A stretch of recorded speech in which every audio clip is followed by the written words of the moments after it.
বাচ্চা মেয়েটি আর তার পোষা কুকুর খেলা করছিল। কুকুরটা পিছনে তাকিয়ে দেখে দূরে একটি মুখবাঁধা ব্যাগ নড়াচড়া করছে। তারা দৌড়ে ব্যাগটির কাছে আসে।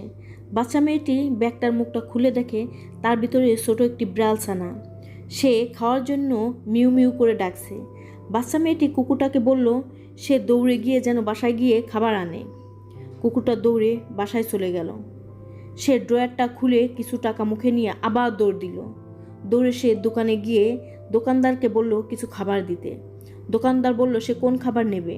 কুকুরটা তার পা দিয়ে দেখিয়ে দিল যে ওই খাবারটা সে নেবে। দোকানদার খাবারটা কুকুরের মুখে দিল। সে খাবারটা নিয়ে আবার দৌড়ে বাচ্চা মেয়েটির কাছে আসলো। খাবারটা বাচ্চা মেয়েটির সামনে রাখলো। ছোট বাচ্চা মেয়েটি সেই খাবারটা খুলে অসহায় বিড়ালছানার মুখে দিল। বিড়ালছানাটা খাবারটা পেয়ে খুশি মনে খেতে লাগলো।